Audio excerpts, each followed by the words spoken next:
Je m'appelle Nisrine, j'ai 24 ans, je suis assistante commerciale et d'éducation et je travaille sur Lille. Comment avez-vous découvert ce métier? Je l'ai découvert tout à fait par hasard, tout simplement parce que j'avais travaillé dans différentes branches auparavant et puis quand l'opportunité s'est présentée, j'ai accepté du coup de me lancer dans ce métier en fait. Avez-vous eu précédemment des échos positifs ou négatifs de ce métier? J'ai pas trouvé d'avis négatifs, j'ai eu plutôt des bons échos. Après quand j'en ai parlé dans mon entourage, tout le monde était un peu surpris parce que j'avais eu un autre parcours avant.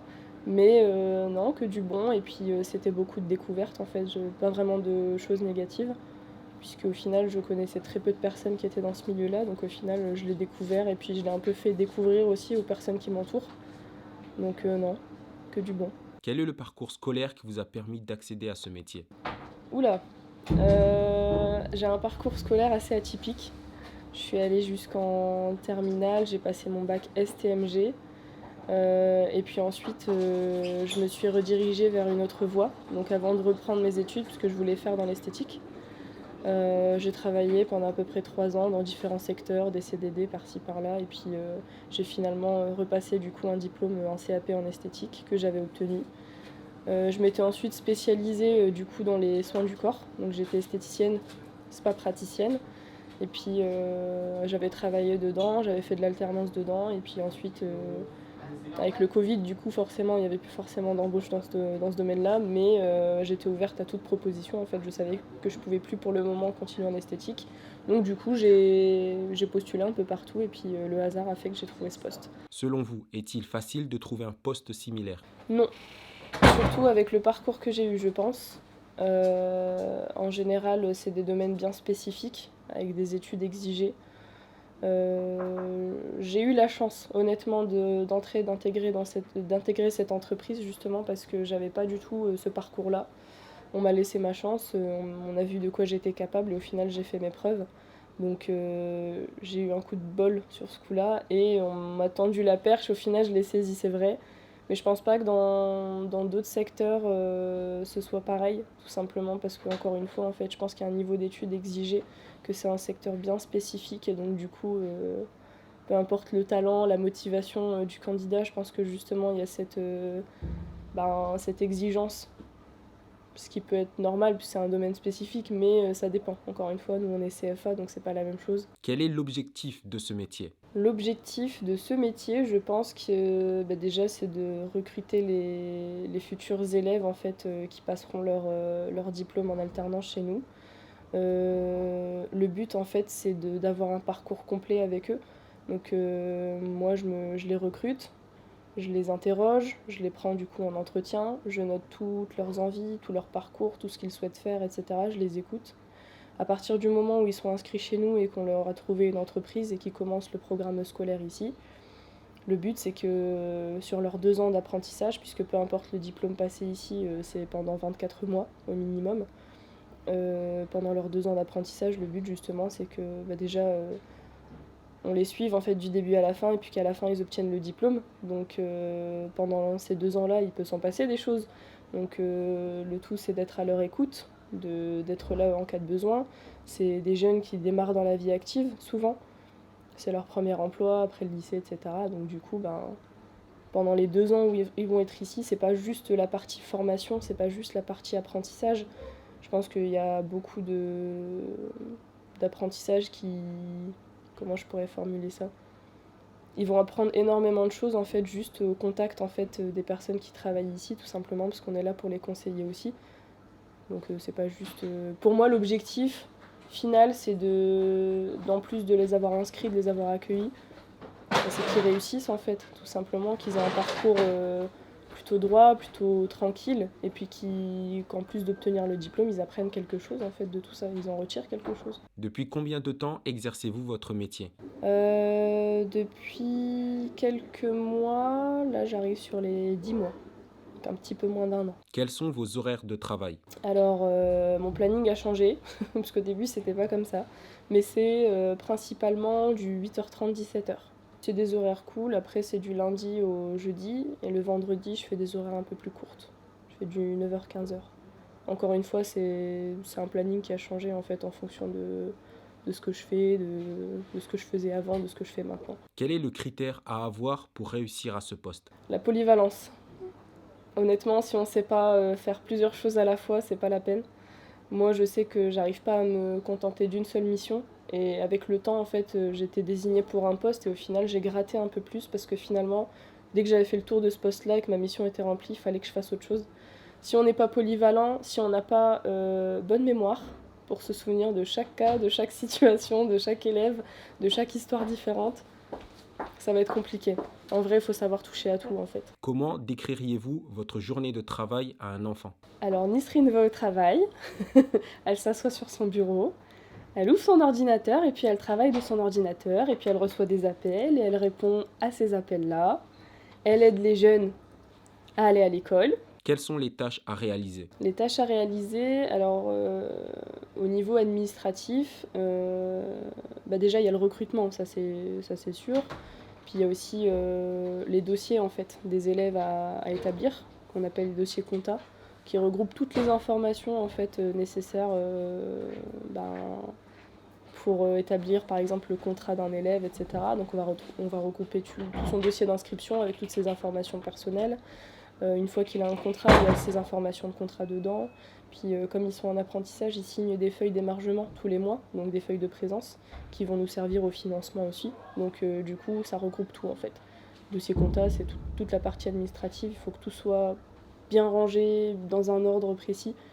Après, au niveau des autres missions, déjà, dès qu'il y a un appel ou un mail en attente, voilà, je m'en occupe, je réponds aux questions des candidats, et des candidatures qui viennent, enfin des candidats qui viennent faire des candidatures spontanées ou d'autres qui prennent rendez-vous.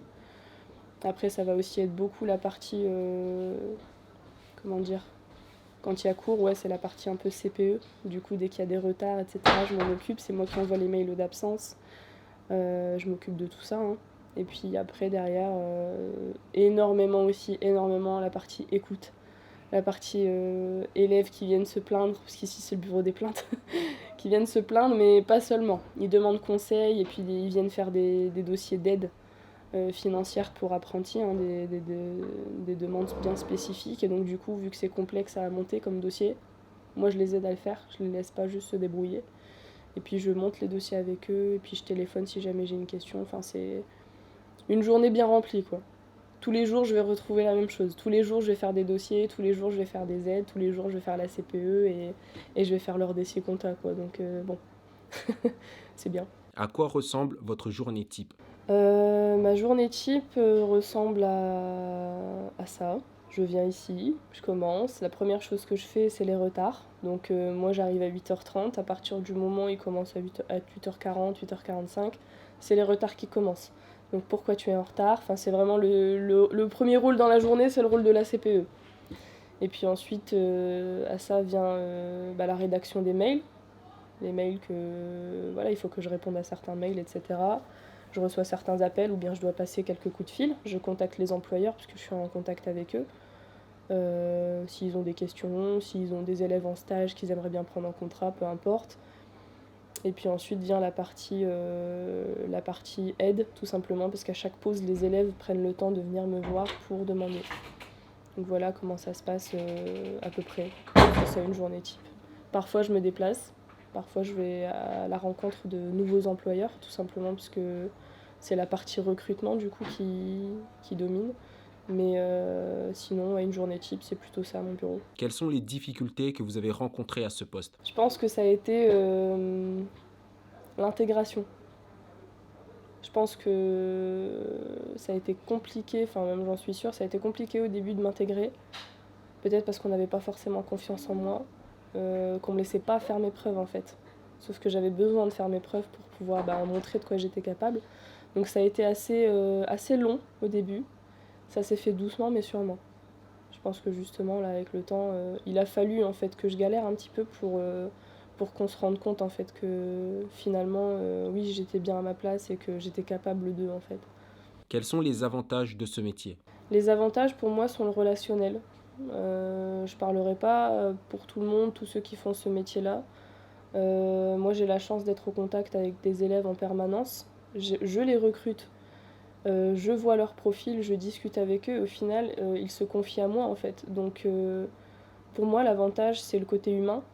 Bien que voilà, je suis pas non plus, enfin, je suis pas juste là pour les écouter, mais je suis là aussi pour les conseiller. Enfin, je pense que c'est important parce qu'on oublie un peu trop souvent que ça doit être le travail. En fait, on a tous besoin d'une épaule parfois.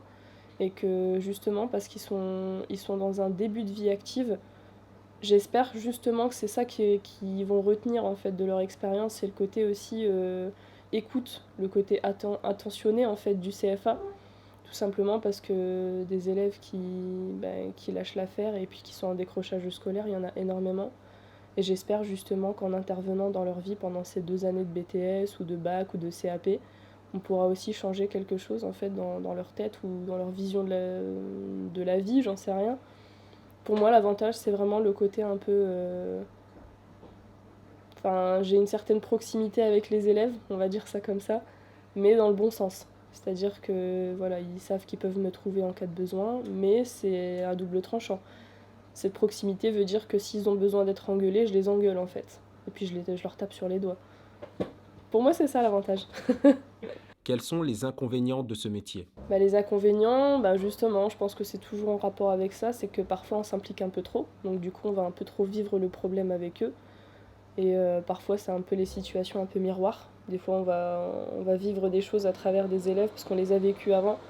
Donc c'est le côté un peu émotionnel. Mais honnêtement, je pense que si on arrive à faire la part des choses et que voilà, on arrive à doser, il n'y a pas de raison. On peut tout à fait être humain sans non plus se laisser déborder par ses émotions en fait. Et ça m'est venu assez facilement. Je pense que c'était inné et que j'avais pas besoin de travailler beaucoup cet aspect-là.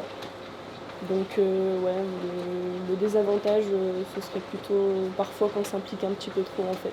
Quel est votre plus beau souvenir?